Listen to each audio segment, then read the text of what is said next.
Yeah, hoping that I'm on Facebook page of Abhinayabharati theatre groups. A very good evening to all the viewers of Abhinayabharati Facebook page. First and foremost, I show my sincere gratitudes to Dr. V.T. Kulkarni sir and Dr. Arvind Kulkarni sir, Dr. V.T. Naik sir and Dr. Arvind Kulkarni sir for this opportunity. Hope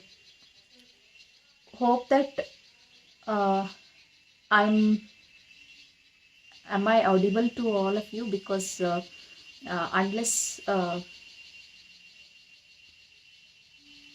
yeah uh, today I'm here to discuss on to share my views uh, on the topic of my choice, that is Doll's House, which is written by Henrik Ibsen in the year 1879.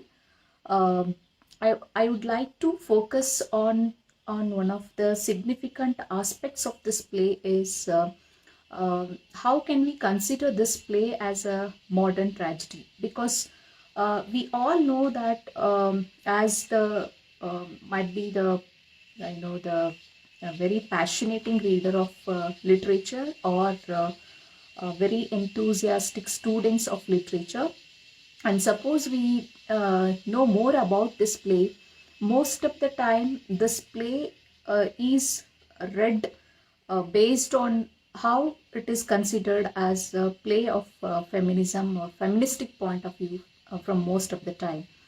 But when it comes to the modern tragedy, you know, uh, I would like to discuss from this point of view as a modern tragedy.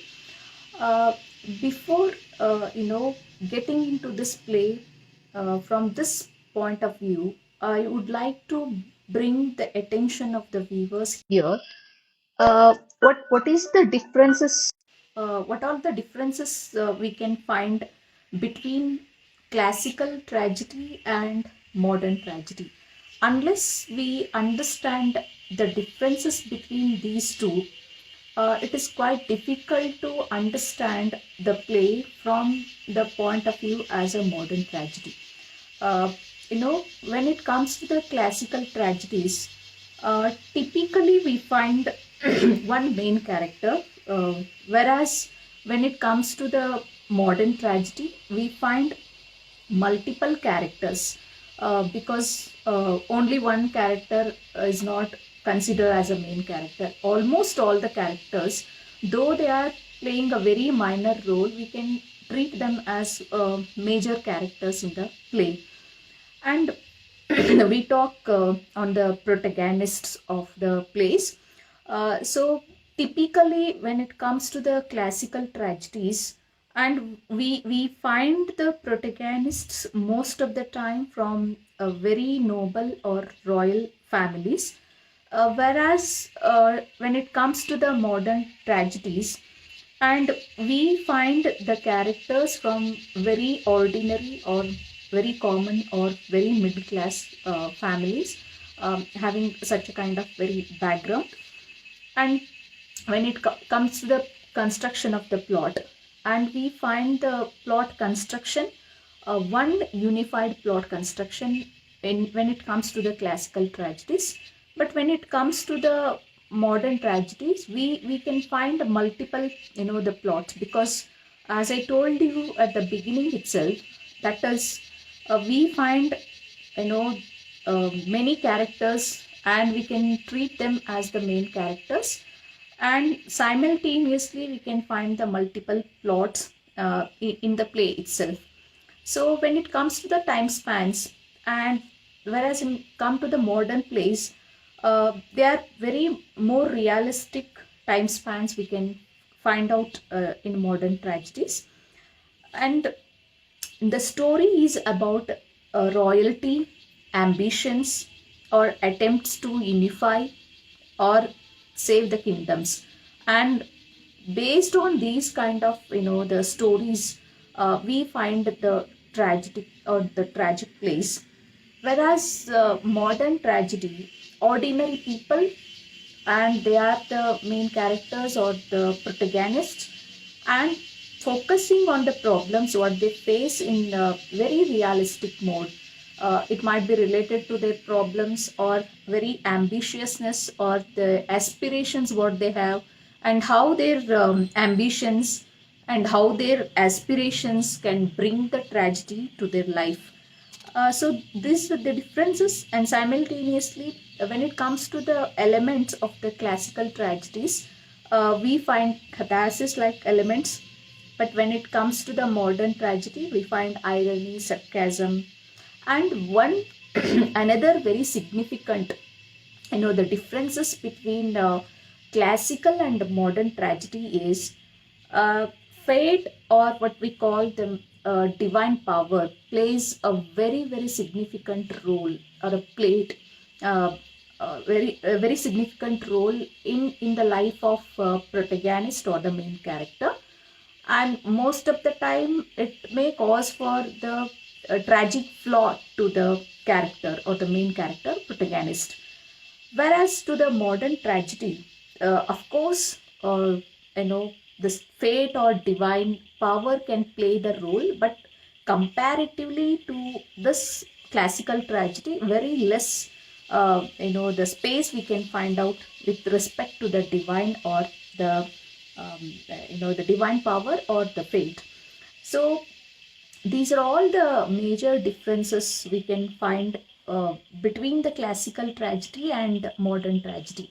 Until and unless we understand these kind of differences between modern and classical tragedies, it's quite difficult to get into any play and understand that play from the point of view as a modern tragedy or a classical tragedy. Where can we exactly place this?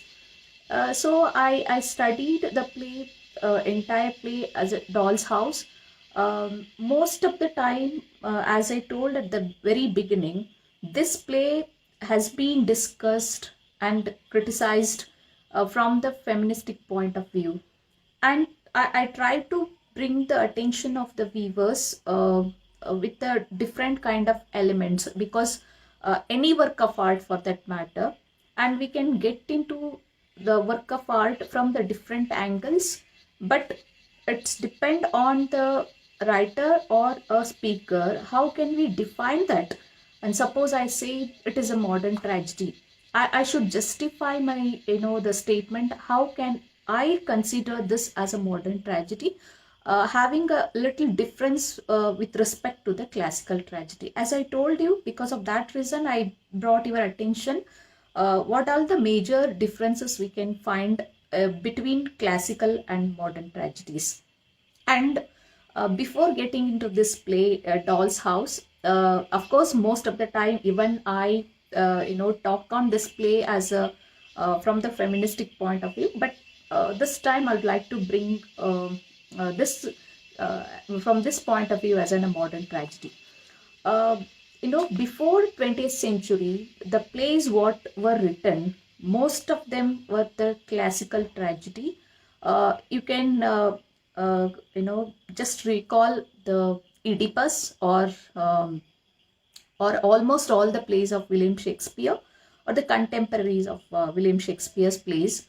And there you can find one protagonist, and he or she from the royal family, or king or queens, or the protagonists, and how they met the tragedy. And these are all the things we used to come across.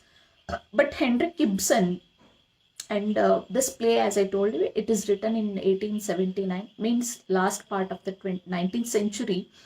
And he, applied all the characteristics of modern tragedy, and he tries to discuss the problems of the very ordinary people or very common people, uh, because they are more realistic than the what the story we can find out, or the plot construction we can find out in the classical tragedies.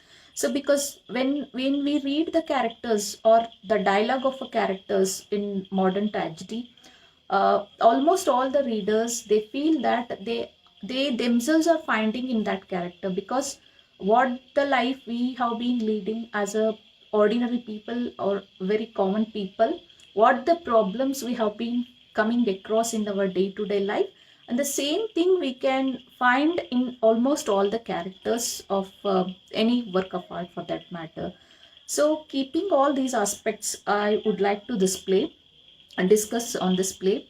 Uh, First, let me introduce all the characters what we find in this play. Nora, she's the of course most of the time treated as the protagonist or heroine of the play or the main character. But here I don't want to consider only Nora as a main character, because my point of view is quite different. As I told you at the beginning, I'm not here to place only Nora as a main character. I'm here to justify the thing and how can we consider this as in a modern play. And Helmer Torold is the other character we find, and Krogstad another character, and Mrs. Linda the other character, and Dr. Rank. So these five are the characters which appear in the play, and you can come across the conversation among all these characters. And one common the characteristics of all the plays, and they all belong to middle class family. And we know as people of middle class and what the problems we face, and in day to day life, of course, economy is the biggest thing what generally we come across. Economical the conditions what we have been leading, the same thing you can come across with the life of all these characters except Dr. Rank. Of course, Dr. Rank belongs to middle class family, but comparatively to rest of the characters, he's quite different character, I feel. Uh, and let me tell you what all the relationship you can find among all these characters. Nora is a very typical wife, and a typical mother and typical daughter. Why I consider her as a very typical daughter or a mother or a husband, wife, because in the middle class, and what generally a woman before the marriage and after the marriage, what kind of desires usually the girls or women have. And she always wants to be in the very comfort zone, because I'm not keeping all the women in this matter, because most of the women who are dependent economically on male gender. And here Nora is dependent completely before the marriage on her father, after the marriage on her husband, and she is very contented. I know she feels that uh, she is in the very comfort zone. I get the love and care from my the husband and father before the marriage, and I'm so happy with my children. And she feels that she is in the heaven. And that kind of character appears at the beginning of this play. And Torald Helmer, Nora's husband, a man with contentedness what he has as a middle class man. He never imagined to be under debt, and he never imagined to borrow any from anybody, because he has some principles in his life. That is, I should not borrow the money from anybody at the cost of the luxury, at the cost of to lead a very rich life, beyond the limits. He wants to be happy with what he has in the life. So most of the time, in the conversation with Nora, we come across all these aspects.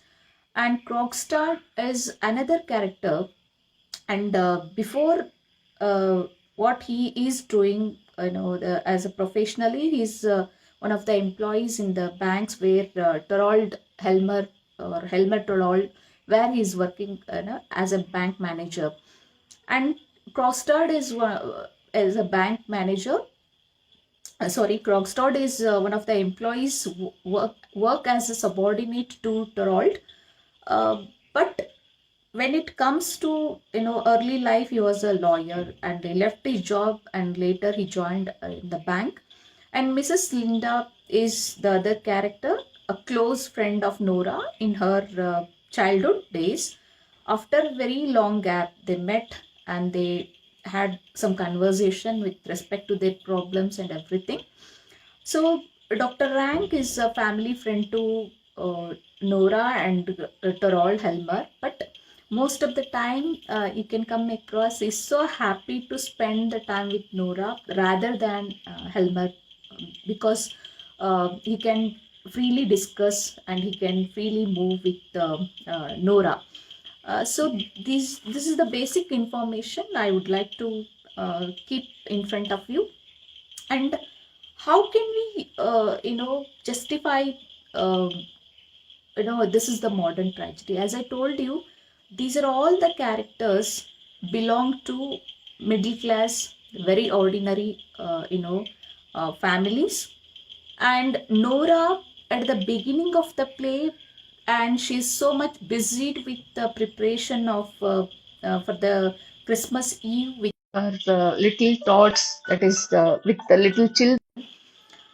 She was very contented, but internally she has some fear. Internally she is not happy, and she's facing a kind of she has some frustration within her. Why she has such a kind of great frustration in her, because of the reason, and she was under debt. And why did she borrow the money? That's the main reason for the tragedy what she welcomes in her life. Because her husband, Dorald Helmer, uh, a long ago, you know, he was bedridden, and doctor told that until and unless you take him to Italy for a climatical change, because his body required a very congenial climate, unless you bring that to him, it's no guarantee for his life. And Nora now, in between, that is, as a very dependent woman economically, and she was with a empty hand, no money with her.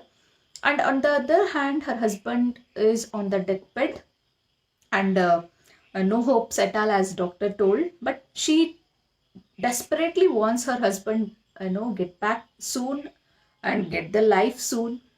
It requires lot of money. And she even remember very well that her husband didn't like to borrow the money or undergo a debt. And knowing all these facts means the nature of her husband, and she tries to keep herself in a great risk by getting the money on debt from Krogstad. And for that she has to get a surety from somebody.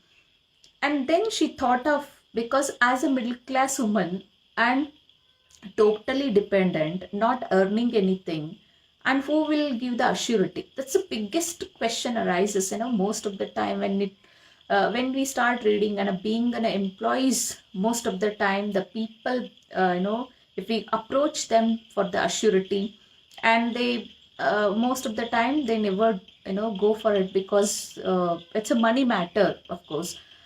So Nora, completely dependent woman in all the aspect, and how the people can give the surety to her to get the money. And then she thought to get the signature of her father, but father was bedridden, and in that situation she doesn't want to approach him, and she forged the signature of her father and get the money from Krogstad, signing to the bond that she will pay monthly, the EMI without fail.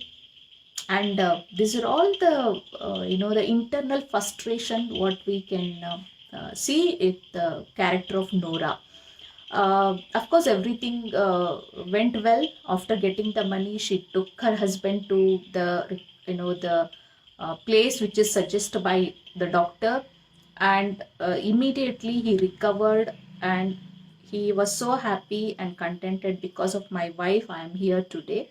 But she was not having any kind of the dareness to tell her husband that she was in debt, because she knows the fact very well that the cost of the life, Trogstad, Helmer doesn't want to get the money from anybody. So Nora thought, let me handle everything and let me, solve everything by myself without bringing it to the notice of my husband, because she doesn't want to spoil the happiness or the contentedness what she has in her life. So for that, somehow she reduced all her, the desires, at the cost to adjust the money to pay every month to Krogstad. And she started doing very small work, like embroidery work, stitching work, and she was somehow adjusting to pay the money. Everything was going smoothly, but when Krogstad faced some problem with the manager, that is Trodald, and he was dismissed and suspended in the office bank. And Krogstad approached Nora, and he told her that suppose you helped me, I will not reveal your debts related issues to anybody. And then Nora was in the great frustration, and her tragedy has been increasing because of Krogstad's entry, and warning Krogstad's, that is, unless she helps to resolve the problem what he has been facing in the bank with respect to suspension. And suppose everything did not go smooth, and definitely I will inform your husband, and even I tell you your forged case and everything. uh, this is how Nora has been facing the uh, uh, kind of great difficulties or the problems throughout the life. And when it comes to Thorold or Helmer, and great aspirations and ambitions, uh, even they bring the tragedy in the life, and they bring the miserable conditions in the life what we consider. With respect to Helmer, he's the manager undoubtedly, but he's so aspirant person, ambitious person. He always very very cautious about the the maintaining the respect or maintaining the status in the society. And of course, when Nora's the debt matter is revealed by Krogstad, and Helmer really was not in a position to digest it, and he was not in a position to understand the real cause why Nora was under debt. And of course, we all know that Nora was under debt because of the to gain back the life of Torald, without understanding that significant point. And he blasted her, and he immediately started thinking that she's unfit to be the wife. And simultaneously, he told at the last part of the play, and I don't want to give the divorce to you, I don't want to send you out, because the society will ask why, what happened to you, and it damages the image or my status in the society. And you be in the corner of my family, you be here with in the corner of my house, but you should not have any kind of relationship with my children, because you are the person who is the deceive, you are the person who can deceive, and you are the person and with the immoralness. So for that, I don't want your connectivity with my children. And this is how he started blasting her. And of course, you can find a kind of the suppression or the depression, or as the stress in the life what he himself created because of this kind of the desires or the ambitiousness what he has in the life. And when it comes to Krogstad, Krogstad, he was a lawyer earlier. Through the conversation, we can find out what was his business earlier and everything. Uh, and he had, for the sake of his children, and he was, he found all the illegal routes. Uh, you know, when it comes to the tragedy or a kind of pathetic situation of any middle class family, and we generally come across one thing, that they may be having some genuine reason behind uh, what purpose they have been doing also. This is how Krogstad's character you can understand. And throughout the life, he has been suffering with the money matter, and has been doing all for the sake of his children. And Mrs. Linda is the other character, as I introduced her as the very close friend of Nora in her childhood days. And Mrs. Linda belonged to lower middle class family, and she got married to a very rich man, though she was in love with Krogstad earlier. And without getting, without leading the life with Krogstad, and she decided to marry a very rich businessman. And without, the having a great, the desire, without interest, sorry, without interest, Mrs. Linda got married the great businessman because of the very one reason. And she belongs to very lower middle class family. And all the day the entire family was suffering because of the financial issues. And her brothers were greatly suffering. Her mother, bedridden mother, was there. And entire responsibility is on the shoulder of Mrs. Linda. And she wants to come out of all these kind of financial crisis. And she started thinking, keeping herself in a very realistic mode. uh, Suppose I get married Krogstad, and I will be very happy, undoubtedly. But what about the my family, and what about my mother, what about my the brothers? And for the sake of the financial benefits to the entire family, and she decides to get married rich businessman. But as I told you, of course the fate can play a little significant role even in the modern tragedy. and and she was not having a good fate at all. And after the marriage, in a little span, she lost her husband, and the entire business was, was completely. She suffered with the financial crisis even after the marriage of a rich man. It was in a great loss. All the business went in loss. She comes back to the same position what she was earlier.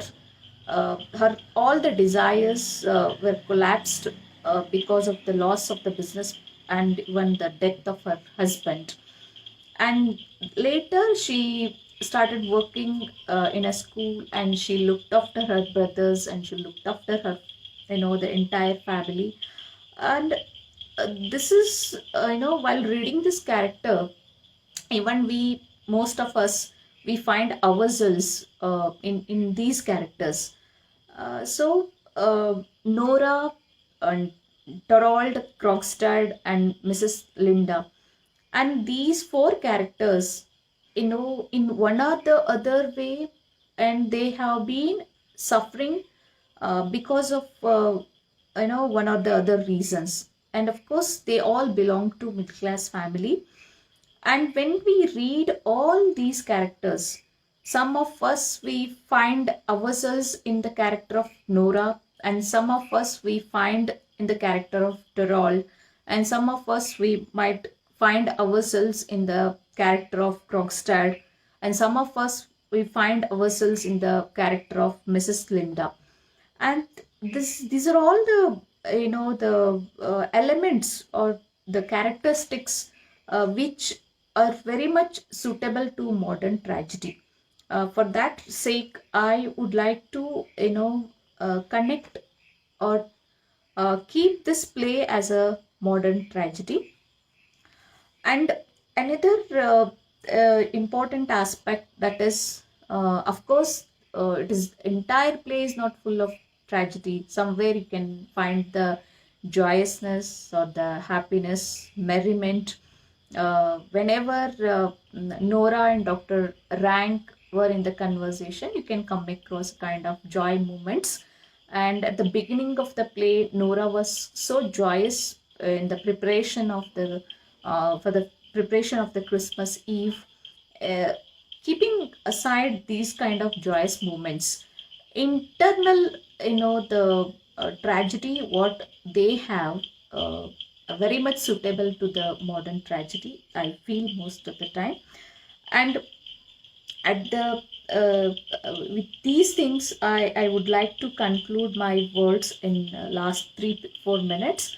um, uh, you know uh, Nora, even Mrs. Linda, Krogstad, Torol Helmer, and these four characters, they have. Of course, I don't think that it is a happy ending, though it is a tragic moment for them. But you can find a kind of drastic change in the life of all these four characters. Drastic change, a kind of new change, what you can find. Nora is the character who never imagined her life without the support of her husband or without the support of her family. She never thought of to go out of the family, and she was completely dependent, because from childhood days to the moment, she is in the present moment what she is with Torol Helmer, with the three children, and so much dependent in all the respect, not only with the money matter, socially, economically, psychologically, completely she is dependent on her husband after the marriage, and before the marriage on her you know father. But after realizing the fact that my husband is not in a position to understand for what reason I have done so, he never thinks that, I am a woman with certain thinkings. I am the woman who can take up some decisions. They all treat me as a doll, and she decided, I want to lead the life completely very independent life. I want to have my space in this world. The world is so big for me. And this is how she has taken up a very the very strong step, and she expressed the same thing to her husband.